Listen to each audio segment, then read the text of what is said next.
In Roger Moore's second James Bond movie, he comes up against another screen icon, Christopher Lee, as the villainous assassin Scaramanga, aka the man with the golden gun. Are you ready, Monsieur Scaramanga? Ready? Are you ready, Monsieur Bond? Ready? Following Live and Let Die, where Roger Moore made a big splash as the character with this crazy blaxploitation movie around him, now it was time for him to go one-on-one with a true adversary, and they cast Christopher Lee as Scaramanga, an assassin who at the start of the film, James Bond finds out, knows who he is and wants to kill him with his golden bullet. Such a good idea that this assassin lives alone on this island, and for a laugh he just gets people there to see if he can kill them. It's literally his sport, he has fun with it. And he has this butler named Knick Knack who lives on the island and is constantly trying to kill him with people he brings to the island, but it's this kind of sport and banter between them. It's hilarious, but Christopher Lee completely and utterly is believable. Like at the very start of the movie, we see him engage in this game with another agent and he just has fun doing it. And it's a very, very interesting confrontation between James Bond and Scaramanga. They're kind of two different sides of the same coin. So I love the plot. Bond basically goes off on his own. He isn't assigned to a mission and he goes off to find Scaramanga. And I find the early moments of The Man with the Golden Gun where Bond is just going around looking for clues and threatening people, you know, at one point threatening this guy at gunpoint, you know, some harder stuff for the Roger Moore Bond than we had seen and would see going on from him. And it turned into a bit of a spy thriller, and it looked like it was going to be more of a serious movie, and then the movie kind of just goes off the rails and turns into a crazy screwball comedy out of nowhere. So this movie starts off as something I would have really liked, an edgy kind of Bond hunting for this psychopathic guy who's targeted him, into a crazy movie which I do like. I just don't really like. You have Roger Moore, you have Christopher Lee. You don't need to have loads of crazy stuff here. You could have James Bond hunting Scaramanga. You could have that two sides of the same coin thing, but it's not really explored that much in this. The Man with the Golden Gun's a highly entertaining movie, but it could have been a hell of a lot more. I must admit, it does feel weird seeing Roger Moore's Bond be more cold and sadistic in this at the start of the movie. You know, the writers actually wanted Bond to be a bit more intimidating. So that scene where he's threatening Scaramanga's girlfriend and twisting her arm, Roger Moore was uncomfortable doing that scene. He was also uncomfortable with other moments of this film. And it's weird because that stuff happens and then the rest of the film's this screwball comedy. Like, it's like not even a balance. It's like there's one type of performance and then it suddenly goes crazy and not serious. I really do feel like Roger Moore used his influence because he just didn't want James Bond to be violent. He didn't believe in that. And he hadn't really found his footing again, you know. In Live and Let Die, you can see he was kind of making himself at home with a character. Man with the Golden Gun, he's kind of all over the place. It's just that his charisma sees him through. Bond is kind of up and down. 1 minute cold and sadistic and serious, next minute cracking jokes and nothing serious anymore, even though it should be to be consistent, because he feels like really threatened by Scaramanga and then he starts to kind of treat it like a bit of a joke. And it's weird because we haven't seen the later Roger Moore films yet, so once you've seen them and then you go and watch Man with the Golden Gun again, you can see what he was going for, because he didn't really develop his fun James Bond style really until the next film, The Spy Who Loved Me. Even though I don't think this is a bad film, I do enjoy it. It all goes downhill a bit when Goodnight turns up in the film, played by Britt Ekland. Goodnight. Would I do that to you after 2 years?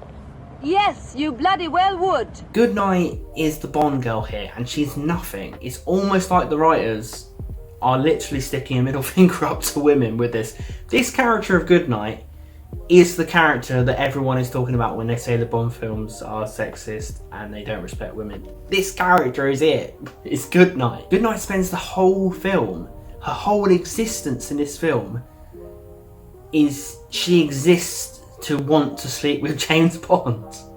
There's nothing to her. Every scene is her trying to sleep with James Bond, and Bond leading her along and screwing her over for 2 hours. It's a shame because Britt Ekland is a fantastic actress. She was back here. And it's like, she's annoying, she's badly written, she's not treated very well in the film. It really feels awkward, the character of Goodnight in The Man with the Golden Gun. I don't really find the kind of carry-on humour between her and Bond very funny. I feel it's a bit outdated. Even as a kid, I kind of found it a bit out of left field and a bit annoying that they didn't put any effort into giving her any way of getting one up on Bond. It's just literally, there's even a moment where she literally says this. What made you change your mind? I'm weak. Come on guys, she might not even be in the film if that's what you're making her say. This movie is iconic in Bond dickheadness. How about when he shuts Goodnight in a cupboard and sleeps with another woman? Absolute piece of shit. You would never see this stuff today. If you want to see outdated stuff, go back and watch The Man with the Golden Gun. But come on Bond, that's far even for you, mate. You know I said this film's all over the place? Well, there's just randomly a scene where Bond suddenly starts doing some kung fu.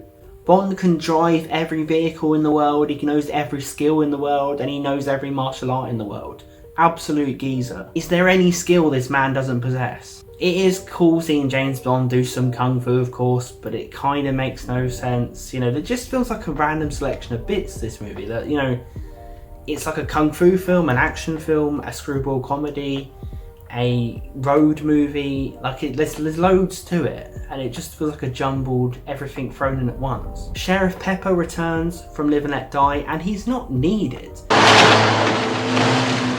Goddamn little brown water hog! This kind of reminds me of Richard Pryor coming into Superman 3. I know a lot of people have a soft spot for Richard Pryor in Superman 3. I've never found him funny in that film. He's really badly written. He's not funny in it. And I kind of feel like that's the same thing here with Sheriff Pepper. He doesn't offer anything. His humour isn't funny. Like, he's a funny actor, but he's not funny in The Man with the Golden Gun. He's just tacked on for even more screwball humour. We do get a fabulous sit-down scene where Scaramanga reveals himself to Bond, because Bond doesn't know what he looks like when he's hunting for him, which is a great idea, but it kind of did nothing with it. He kind of sits down next to him at this kickboxing match and, you know, reveals that he is Scaramanga. And again, it's just two great actors going back and forth. A really, really formidable opponent scene, badass, and I love it. Whenever it's Roger Moore and Christopher Lee on screen, it's great stuff, keeps you on the edge of your seat. My name is Scaramanga. Francisco Scaramanga. I feel I know you, although I never thought we should ever really meet. Christopher Lee is so mysterious and so absorbing and so commanding as Scaramanga. And he's so underrated because he doesn't really get much to do. There's only one or two scenes where Scaramanga is great and where he's going back and forth with Bond, like when they're on the island. They again go back and forth, and Scaramanga tries to compare what he does to what Bond does, and Roger Moore's Bond goes into badass mode and it's like, no, I'm not like you. They could have done more back and forth there, and it just leaves me wanting more now I watch it these days. I know what could have been done.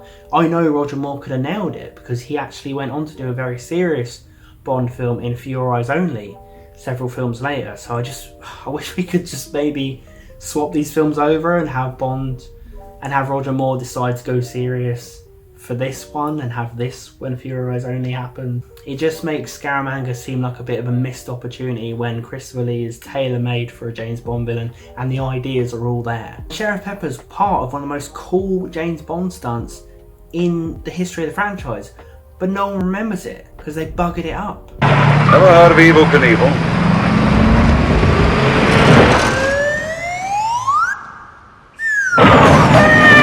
You know what would make that car stunt better? A little swirly noise. Don't do that. Come on mate. We don't want that. It's going to speak for itself, that scene. It's going to be really memorable. No, I'm putting it in.